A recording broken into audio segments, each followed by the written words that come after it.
Good morning everyone. हम लोग आज देखेंगे 22 तारीख का द हिंदू। तो आज के टॉप न्यूज़ क्या है? उपराष्ट्रपति का इस्तीफा। बहुत सडन इस्तीफा आ गया, कोई हलचल नहीं, बस अचानक से इस्तीफा आ गया उपराष्ट्रपति जी का। तो देखते हैं क्या है हमें हमारे जानने लायक इसमें। तो पहली तो बात हम ये जाने कि उपराष्ट्रपति है कौन इस समय, जो कि सबको ही पता है। उपराष्ट्रपति इस समय कौन है? श्री जगदीप धनखड़ जी।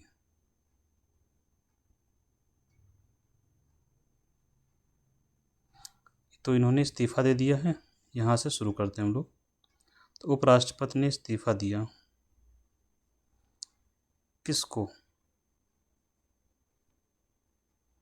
क्वेश्चन आपसे पूछा जाता है, उपराष्ट्रपति का इस्तीफ़ा देगा तो किसको देगा? तो राष्ट्र इस्तीफ़ा दिया है राष्ट्रपति को। और राष्ट्रपति आप जानते ही कौन है? श्रीमती द्रौपदी मुर्मू।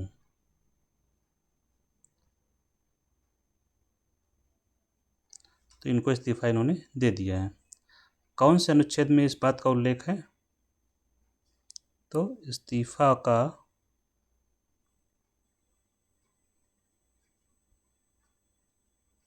जो अनुच्छेद है वो है अनुच्छेद 67A। कुछ और बातें हम इसके बारे में जान लेते हैं, इन पद के बारे में। तो उपराष्ट्रपति के बारे में कि क्या होता है ये, उनका बेसिकली काम क्या होता है, जो एग्जाम में पूछा जाता है एटलीस्ट। जैसे उपराष्ट्रपति का जो चुनाव होता है,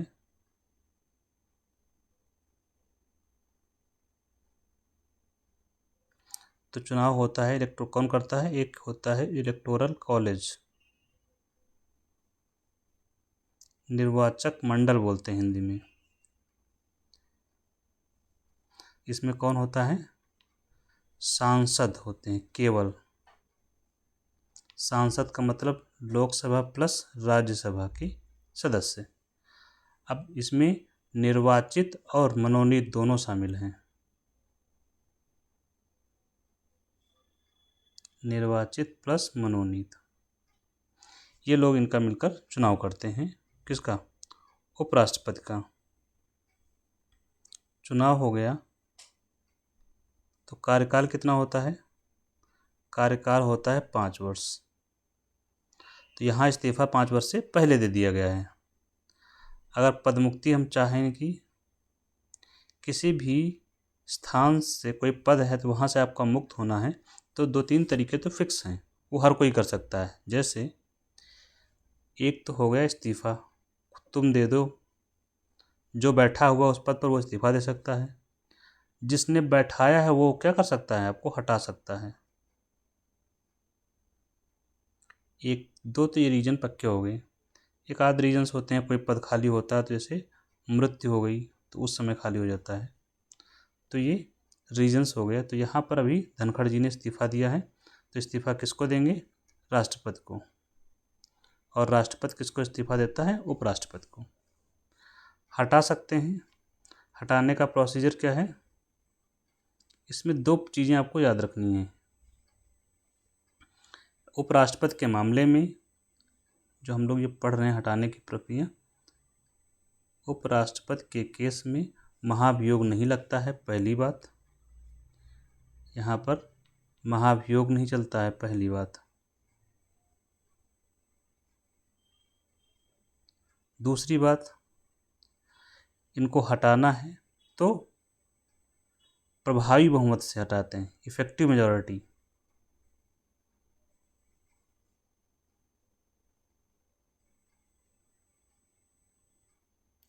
प्रस्ताव पास हुआ कहाँ पर? राज्यसभा में।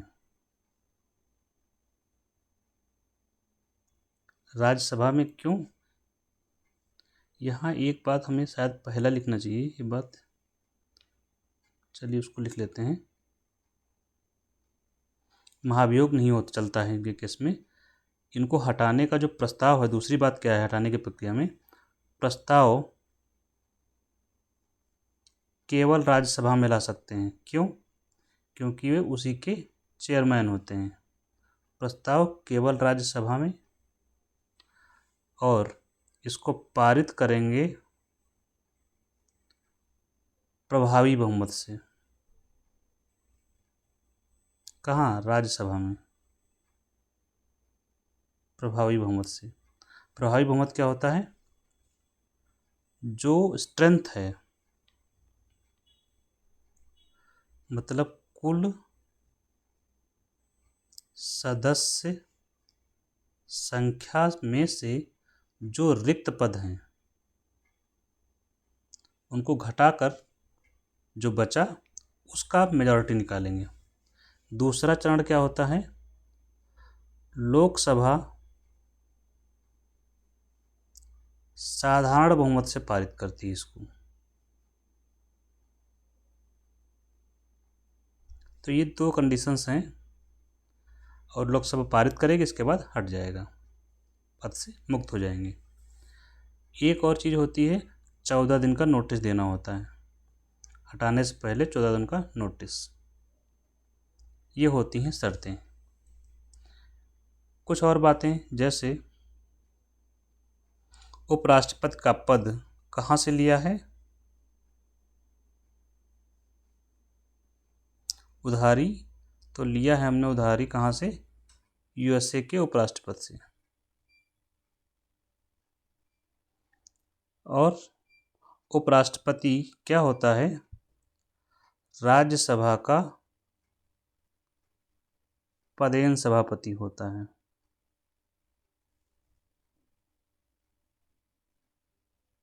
मतलब पदेन सभापति का मतलब ये हुआ, जो उपराष्ट्रपति होगा वो राज्यसभा का अध्यक्ष या सभापति होगा। तो ये राज्यसभा के उपराष्ट्रपति के बारे में कुछ महत्वपूर्ण बातें। इसके अलावा अगर योग्यता की बात करें कि उपराष्ट्रपति कोई बनना चाहता है, तो एक तो नागरिक तो होना बहुत ही ज़रूरी है, नागरिक हो भारत का। दूसरा, उम्र 35 वर्ष, एज बहुत ज़रूरी है। तीसरी, राज्यसभा का सदस्य बनने की योग्यता। क्यों? क्योंकि वो राज्यसभा की अध्यक्षता करता है। वैसे ही राष्ट्रपति के केस में क्या होता है, दोनों कंडीशन सेम है। ये यहाँ पर लोकसभा का सदस्य बनने की योग्यता होनी चाहिए। तो ये उसकी योग्यता हो गई। इसका कुछ काम, जैसे बेसिक काम क्या होते हैं उपराष्ट्रपति के। एक तो राज्यसभा का संचालन तो है ही, खैर उनके पास राज्यसभा का अध्यक्षता करते हैं। और जब राज्यसभा की अध्यक्षता करते हैं तो एक वोट देते हैं विशेष। जब टाई हो जाता है तो बराबर मतदान की स्थिति में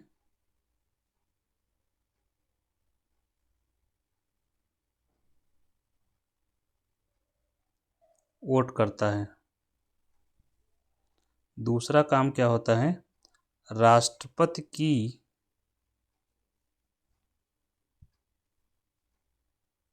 अनुपस्थिति में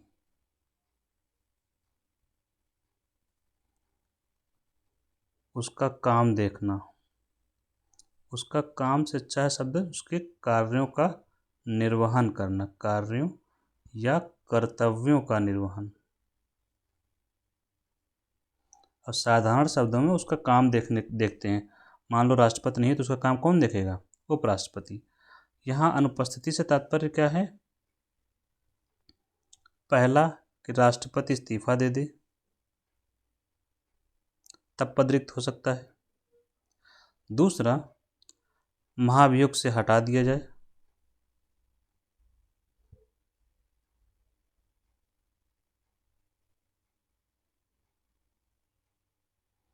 तीसरा, मृत्यु की स्थिति में। ठीक है। यहाँ वो स्थिति लागू नहीं होगी जबकि राष्ट्रपति का कार्यकाल खत्म हो जाए उस स्थिति में उपराष्ट्रपति उसके काम का निर्वहन नहीं करेगा। कार्यकाल खत्म हो गया, कोई बात नहीं, अब जब तक अगला चुनाव नहीं होगा तब तक राष्ट्रपति पद पर बना रहेगा। ठीक है, तो ये बेसिक चीज़ें हमने उपराष्ट्रपति के बारे में समझ ली। अब आगे चलते हैं हम लोग। एक पॉलिटिशियन है, उनका नाम है वी.एस. अच्युतानंदन।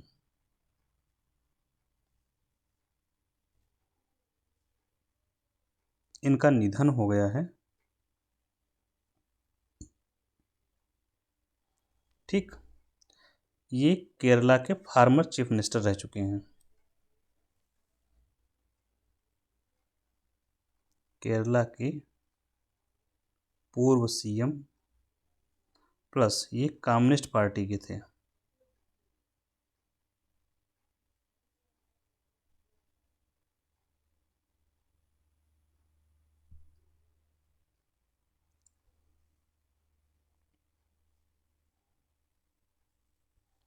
नेक्स्ट है विश्व चेस चैंपियनशिप। चेस को क्या बोलते हैं? शतरंज।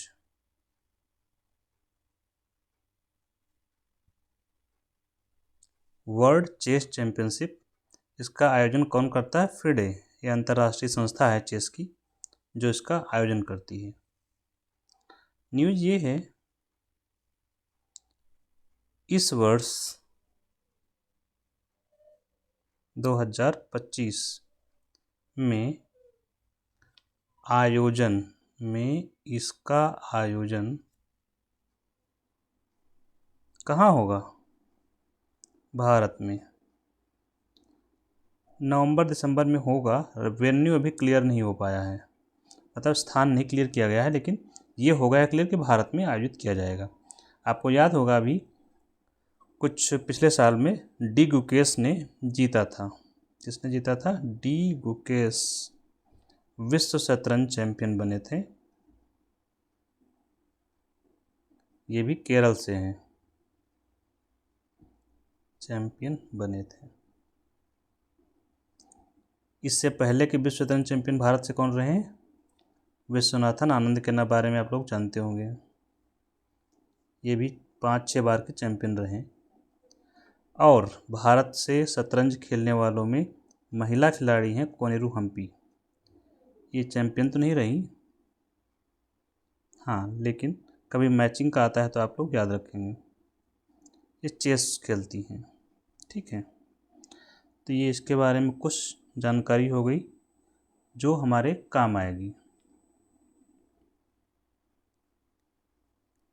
इंडेक्स ऑफ 8 कोर इंडस्ट्री, ये न्यूज़ में है, जून में बढ़ोतरी हुई है। हमें यहाँ पर सिर्फ ये पता होना चाहिए, इकोनॉमिक सेक्शन में आपको मिलेगी ये न्यूज़, कि कोर इंडस्ट्री कितनी है।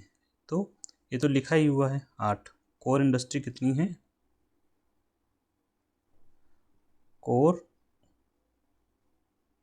उद्योग, हिंदी में हो जाएगा आधारभूत उद्योग। तो इनकी संख्या है 8। एक क्वेश्चन तो यही पूछा जाता है। दूसरा, इनके नाम कौन से हैं कोर उद्योग के? तो कोर इंडस्ट्री के नाम क्या है? पहला तो हो जाएगा आपका कच्चा तेल,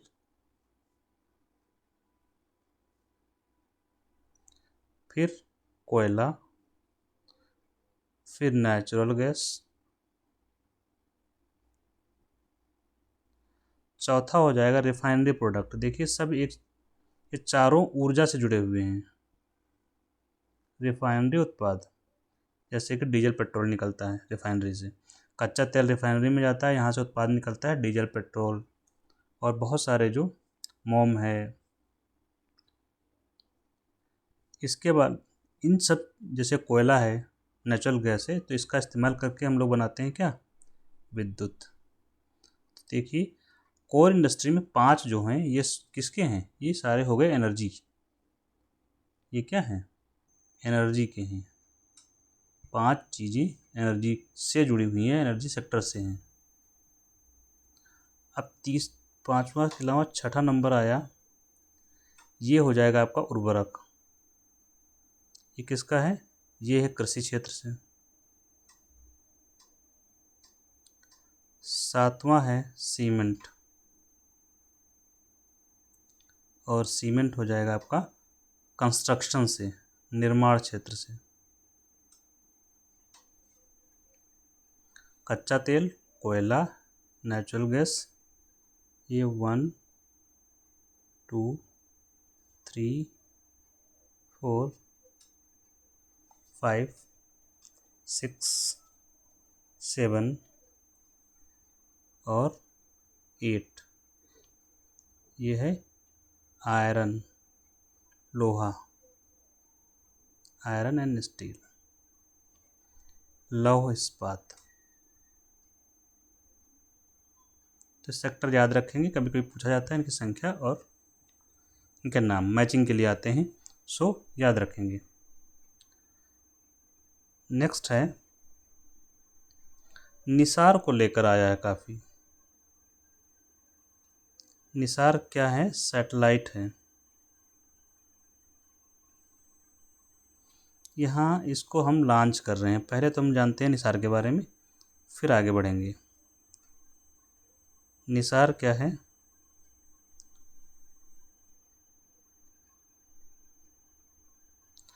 एन फॉर है नासा, आई फॉर है इसरो, इसके आगे है सिंथेटिक एपर्चर रडार। तो ये क्या है? निसार सैटेलाइट है और इसका फुल फॉर्म क्या है? NASA ISRO synthetic aperture radar. Basically इसके नाम से स्पष्ट है कि ये satellite synthetic aperture radar satellite है। ये दो बताते हैं, ये इन दोनों संगठनों का क्या है? संयुक्त प्रोजेक्ट है इन दोनों का। नासा क्या होता है? नासा क्या है?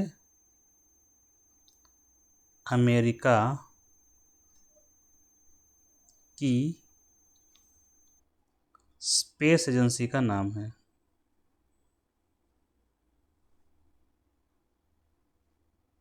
NASA stands for, full form कभी कभी आता है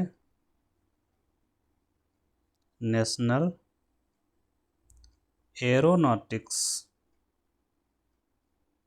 एंड स्पेस एडमिनिस्ट्रेशन।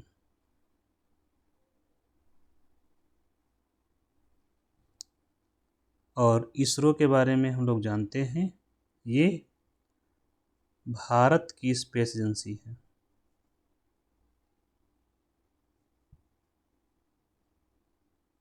रूस की स्पेस एजेंसी से है, क्या नाम है उसका?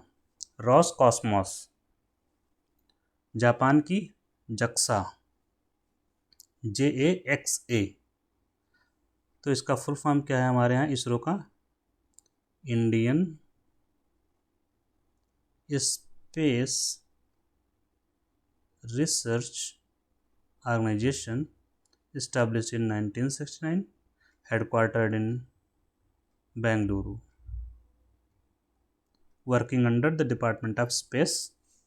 ये इसके बारे में हो। तो निसार सैटेलाइट समझ में आया कि निसार सैटेलाइट अमेरिका और भारत का संयुक्त उद्यम है, जिसमें अमेरिका की नासा और भारत की इसरो स्पेस एजेंसियाँ मिलकर काम कर रही हैं सिंथेटिक अपर्चर रडार को बनाने में। यहाँ रडार जो है ये लिखा हुआ है, ये एक्चुअल में ऐसे होता है, कैपिटल में लिखा जाता है। तो रडार का भी फुल फॉर्म होता है, क्या होता है? रेडियो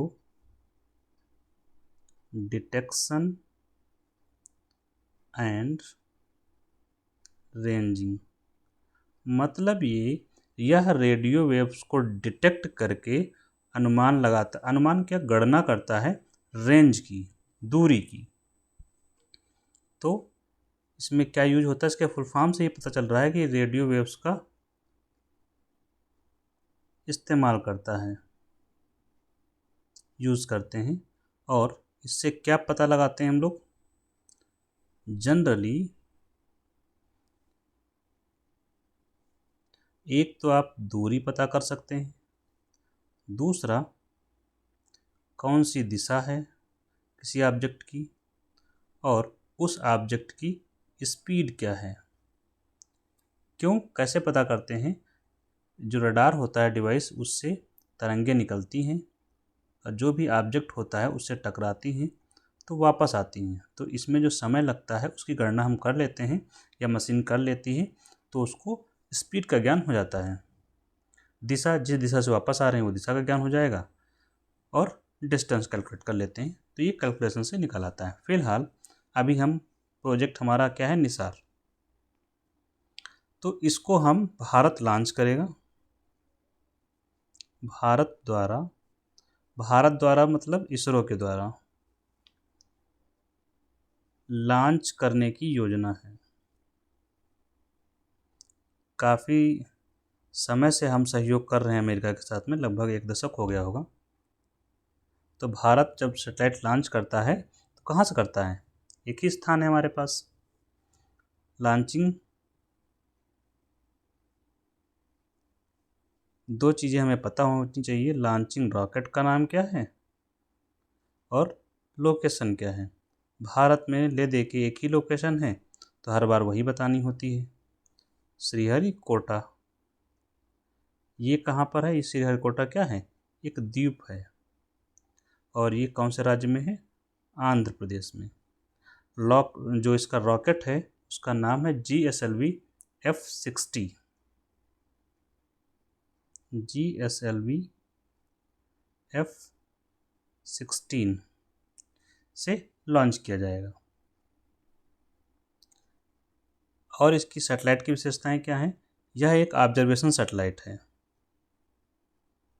अर्थ ऑब्जर्वेशन सैटेलाइट है। सैटेलाइट को उपग्रह लिखते हैं हम लोग। ऑब्जर्वेशन मतलब प्रेक्षण, भू प्रेक्षण उपग्रह। इसका सीधा सा मतलब अगर समझो तो यह स्पेस में रहते हुए पृथ्वी का अवलोकन करेगा। यहाँ पर अवलोकन भी लिख सकते हैं, जैसे हम लोग अवलोकन करते हैं। अवलोकन का मतलब क्या होता है? देखना। अब जब ये पृथ्वी को देखेगा तो हम देखकर क्या क्या चीज़ें पता कर सकते हैं। एक तो ये दिन रात काम करेगा, 24 घंटे काम कर सकता है।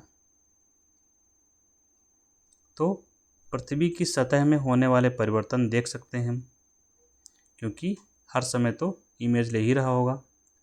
पृथ्वी की सतह में परिवर्तन। अब देखिए पृथ्वी की सतह पर और क्या होता है? आइस शीट होती हैं, तो आइस शीट में कुछ परिवर्तन हो रहा है उसको हम देख सकते हैं। अगर जंगल का कटाव या डिफॉरेस्टेशन हो रहा है तो ये सब चीज़ें हम इसके माध्यम से देख पाएंगे, तो ये इसका लाभ होगा। तो ये हो गया निसार सैटेलाइट। अब नेक्स्ट आते हैं, एक टेक्स्ट और कंटेक्स्ट में आया है, राइट टू वोट का लीगल स्टेटस क्या है।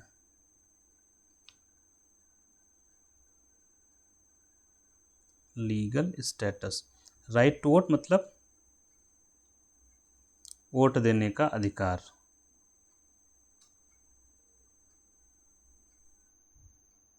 वोट देने का अधिकार या हिंदी में मत देने का अधिकार, इसका जो लीगल स्टेटस है वो क्या है? तो इस पर पूरी स्टोरी पर चर्चा करने से पहले यहाँ एक चीज़ स्पष्ट कर देते हैं कि जो वोट देने का अधिकार है वह स्टैट्यूटरी राइट है। कौन सा राइट है? विधिक अधिकार है। सुप्रीम कोर्ट कह चुका है, इसलिए इसको एक शब्द में याद रखेंगे। इसका लीगल स्टेटस है, यह स्टैट्यूटरी राइट है।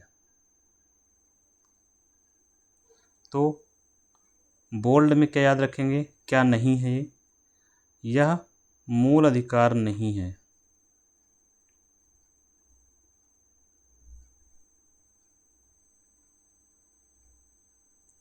मूल अधिकार कहाँ उल्लेख है उनका? भाग 3 में। ठीक। दूसरी बात क्या है? यह संवैधानिक अधिकार भी नहीं है।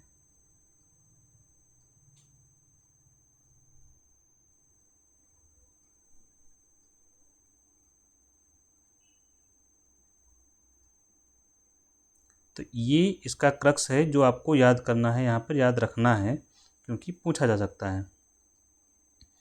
अब हम चर्चा करते हैं इस पूरे एपिसोड की। अधिकार, जब आप पढ़ेंगे ये टॉपिक पूरा तो उसमें आपको अधिकारों के बारे में मिलेगा, जैसे प्राकृतिक अधिकार, नेचुरल राइट। फिर आपको मिलेगा प्राकृतिक अधिकार, फिर आपको मिलेगा मूल अधिकार।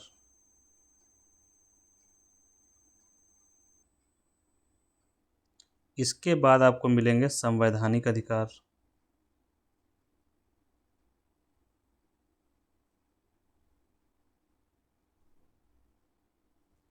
देयर आफ्टर मिलेगा आपको स्टैट्यूटरी राइट्स, विधिक अधिकार। 4 अधिकारों के बारे में चर्चा इस आर्टिकल में की गई है, 4 प्रकार के।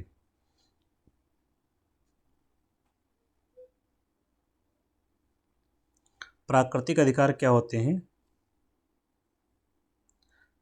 जो प्रकृति द्वारा प्रदत्त हैं, प्रकृति द्वारा दिए गए। इनकी खास बात क्या होती है?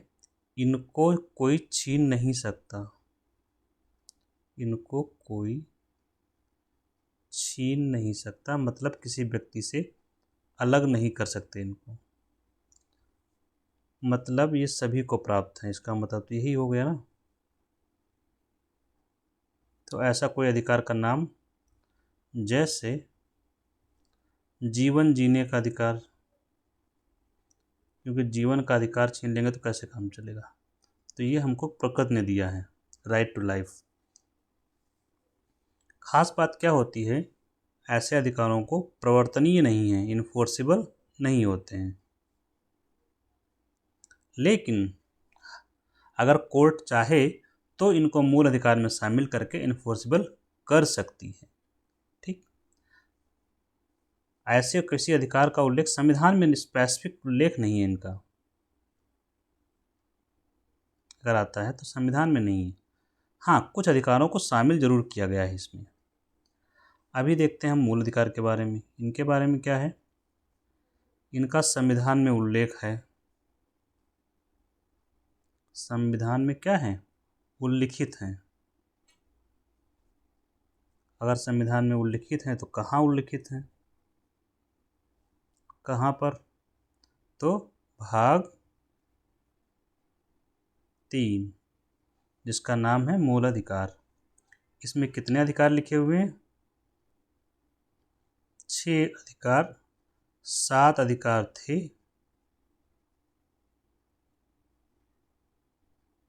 ठीक। इसमें से एक अधिकार निकाल दिया गया, अब हैं 6 अधिकार।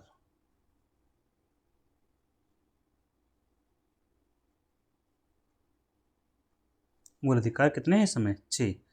कौन सा अधिकार माइनस हुआ? संपत्ति का अधिकार। संपत्ति का अधिकार 44वें संशोधन द्वारा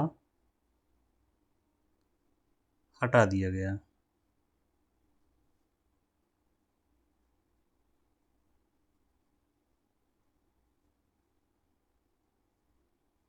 ठीक, मूल अधिकार से। और जोड़ा कहाँ पर गया? 44वें के द्वारा ही जोड़ा गया अनुच्छेद 300A में। ठीक, जब 300A में जोड़ लिया गया संपत्ति का अधिकार, ठीक है, तो ये संवैधानिक अधिकार बनेगा, यहाँ चर्चा करेंगे फिलहाल। अभी और क्या है इसके बारे में जो मूल अधिकार है? तो मूल अधिकार क्या है? संख्या फिक्स हो गई। मूल अधिकार क्या है? प्रवर्तनीय है। प्रवर्तनीय मतलब इन्फोर्सिबल हैं। जस्टिसिएबल हैं, कभी कभी यूज करते हैं। मतलब ये है दोनों शब्दों का कि अगर आपसे मूल अधिकार कोई छीनता है, छीनने का मतलब क्या है? जैसे एक अधिकार है मूल अधिकार, जीवन का अधिकार मूल अधिकार में शामिल है, तो आपके जीवन को कोई छीनने का प्रयास करता है, मतलब आपकी डराता है, धमकाता है, मृत्यु की धमकी देता है, या पुलिस गिरफ्तार करती है, तो आप सुप्रीम कोर्ट जाएंगे और सुप्रीम कोर्ट जाएंगे अनुच्छेद 32 के अंतर्गत, और सुप्रीम कोर्ट आपको मुक्त करवाएगा, आपके अधिकार की रक्षा करेगा। जो भी अधिकार दिए गए हैं 6, उसको रक्षा करने का अधिकार है किसको? सुप्रीम कोर्ट को। अधिकार का मतलब आपके जो अधिकार हैं उनकी वो रक्षा करेगा, राज्य से हर हालत में वो करेगा, इसलिए आप सुप्रीम कोर्ट जा सकते हैं। वहीं नेचुरल राइट में आप नहीं जा सकते। तो ये बेसिक हो गया इनके बारे में डिफरेंस। संवैधानिक अधिकार क्या है? इनका उल्लेख संविधान में है, संविधान में उल्लेख है इन अधिकारों का, लेकिन इसमें भाग 3 या ये जो हमने पढ़ा ऊपर मूल अधिकार के अधिकार सम्मिलित नहीं है।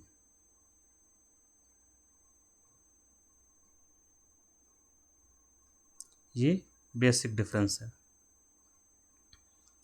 उदाहरण के लिए अगर बताना पड़े कि कौन से अधिकार हैं, तो ये वाला जैसे संपत्ति का अधिकार है, ये अब संवैधानिक अधिकार है। संपत्ति का अधिकार अनुच्छेद 300 इंग्लिश में ए है, हिंदी में क है। दूसरा उदाहरण हो सकता है आपका राइट टू फ्री ट्रेड, मुक्त व्यापार का अधिकार, ये भी संविधान में है। और इन अधिकारों की अगर आप रक्षा करना चाहते हैं, आपको बचाना है, तो ये प्रवर्तनीय हैं। कैसे?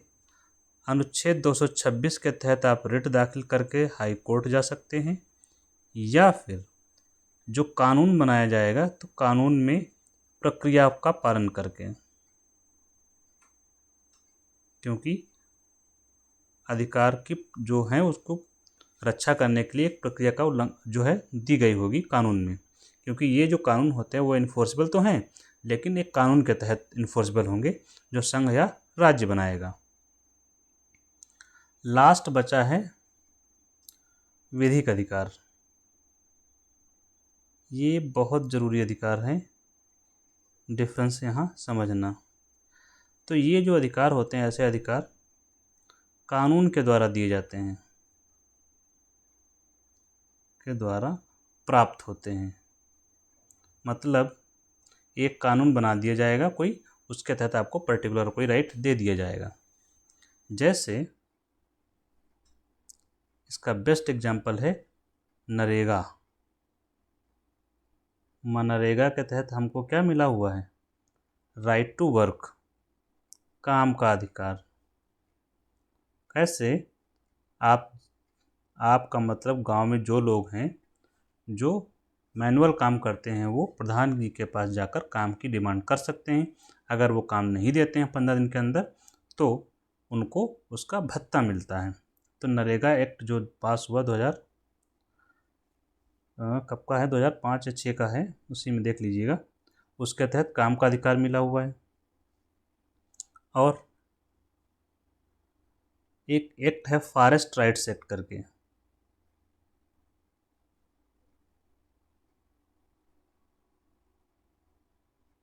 FRA बोलते हैं। उसके तहत जो है ज़मीन का अधिकार मिला हुआ है किसको? अनुसूचित जनजातियों को।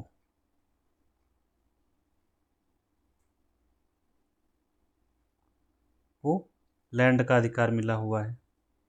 तीसरा है भोजन का अधिकार, फूड सिक्योरिटी एक्ट के तहत राइट टू फूड मिला हुआ है। Right to food, subsidised food. कौन सा एक्ट है? National food security act 2013। तो ये सारे कौन से राइट हो गए? लीगल राइट्स हो गए। अब हम आते हैं अपने वाले पॉइंट पर। हमारा टॉपिक क्या है? Right to vote. ये हमारा किस में आता है? राइट टू वोट पर चर्चा करने से पहले हम वोट पर चर्चा करेंगे। वोट पर जब चर्चा करेंगे तो हम पहुंचते हैं संविधान का भाग 15। भाग 15 किससे जुड़ा हुआ है? निर्वाचन से। उसका नाम ही है निर्वाचन, भाग 15। और इसी भाग 15 में उल्लेख है किसका? निर्वाचन आयोग के गठन का बारे में पूरी चर्चा की गई है, जिसमें इलेक्शन कमिश्नर, रीजनल कमिश्नर, बाकी की चर्चा है। इसी जो भाग 15 है, इसमें शामिल अनुच्छेद कौन से हैं, मतलब कहाँ से कहाँ तक हैं इसमें? 324 से 329 तक है। ठीक। और 324 वाला जो अनुच्छेद है वो निर्वाचन आयोग के गठन से जुड़ा हुआ है। इसी में सारी चर्चाएं हैं निर्वाचन आयोग से जुड़ी हुई। अनुच्छेद 325 हमारे लिए यहाँ जरूरी है। क्यों? यह भेदभाव का निषेध करता है। किस मामले में भेदभाव का निषेध करता है, भेदभाव को रोकता है? वोटिंग के मामले में। मतलब धर्म के आधार पर, जाति के आधार पर, रिलीजन, रेस, कास्ट, रेस को बोलते हैं नस्ल, और लिंग के आधार पर सेक्स। लिंग इज यहाँ सेक्स। सेक्स का मतलब है यहाँ पुरुष और स्त्री या अन्य। मतलब ये कि धर्म, जाति, नस्ल या लिंग के आधार पर किसी व्यक्ति का नाम आधार पर किसी को वोट करने से नहीं रोका जाएगा। सीधा सा हिंदी मतलब ये है। और संविधान में कुछ ऐसा है कि किसी व्यक्ति का नाम इलेक्टोरल रोल, जो मतदाता सूची होती है, उसमें शामिल हो करने के लिए इन आधारों पर भेदभाव नहीं किया जाएगा। अब आपका आर्टिकल आता है 326, जो सबसे महत्वपूर्ण आर्टिकल है। इसमें लिखा हुआ है प्रत्येक व्यक्ति को मत देने का अधिकार होगा ऑन द बेसिस ऑफ वयस्क मताधिकार। मतलब ये वयस्क मताधिकार क्या होता है? इंग्लिश में बोलते हैं एडल्ट फ्रेंचाइज। इसके लिए 2 शर्तें दी गई हैं इसमें। पहली, वयस्क मताधिकार का मतलब भारत का नागरिक हो तब मिलेगा वोट देने का अधिकार। ऐसा नहीं है कि कोई भी कहीं से आके भारत में वोट दे दे। दूसरी बात, आयु फिक्स की गई है इसमें। आयु फिक्स की गई है 18 वर्ष। 18 वर्ष के आप हों तब आप वोट दे पाएंगे। पहले कितनी थी? पहले थी 21 वर्ष। और 1988 में 61वां संशोधन लाकर उम्र घटाकर कर दी गई 18 वर्ष। ईयर था, लागू हुआ 1989 में। ये सारी बातें पूछी जाती हैं। और क्या चाहिए आपको? भारत का नागरिक हो, उसकी आयु 18 वर्ष हो चुकी हो, वो व्यक्ति मत दे सकता है। और मत देने के क्रम में कोई भेदभाव नहीं किया जाएगा धर्म, जाति, नस्ल के आधार पर। इसी में इस बात का रेफरेंस है, इसी आर्टिकल में, जिसमें एडल्ट के बारे में कहा गया है। और इसी के तहत 2 कानून बने हैं, आरपी एक्ट 1950 और आरपी एक्ट 1951। आरपी एक्ट क्या है? Representation of peoples act 1950 and 1951। इसी के तहत हमें यहाँ पर राइट टू वोट प्राप्त होता है। तो माना जाता है कि हमें वोट, जो राइट टू वोट है, क्या है? लीगल राइट है। यहाँ पर एक केस का रेफरेंस आया है। केस है, केस ला बोलते हैं, कुलदीप नैयर मामला। कुलदीप नैयर मामले में सुप्रीम कोर्ट ने स्पष्ट कह दिया है राइट टू वोट एक स्टैचुटरी राइट है, स्टैचुटरी राइट है।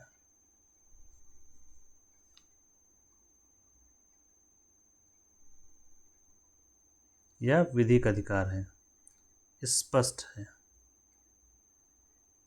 हाँ, ये तो स्पष्ट हो गया। अगर आपको विश्लेषण करना है तो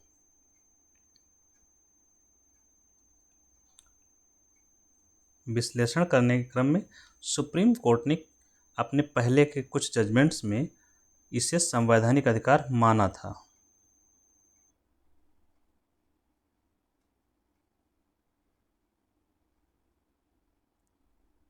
लेकिन मौजूदा स्थिति यही है। और एक जजमेंट में सुप्रीम कोर्ट ने पार्शियली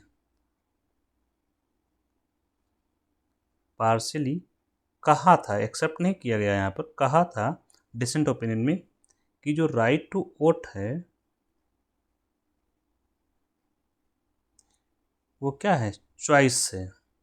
क्योंकि जब हम वोट करने जाते हैं तो चुनाव करते हैं, क्या है, चॉइस का विषय है।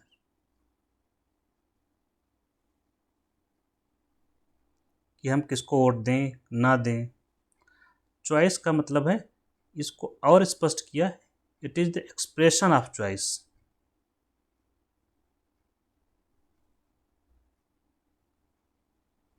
Expression of choice. अब ये जब एक्सप्रेशन ऑफ चॉइस का कहेंगे तब आपको याद आएगा 19 फर्स्ट ए आर्टिकल, जिसमें लिखा हुआ है freedom of speech and expression. तो स्पीच यहाँ हम नहीं लिख रहे हैं, हम केवल चर्चा कर रहे हैं फ्रीडम ऑफ एक्सप्रेशन पर। तो और 19 फर्स्ट ए ये जो आर्टिकल है ये देता है, कहता है कि फंडामेंटल राइट है, FR है। इस रीजनिंग से राइट टू वोट क्या हो गया, फंडामेंटल राइट हो गया। ये सुप्रीम कोर्ट ने माना है अपने एक जजमेंट में, लेकिन पार्शियल है। अभी की स्थिति स्टैट्यूटरी राइट की ही है। Right to vote is a fundamental right.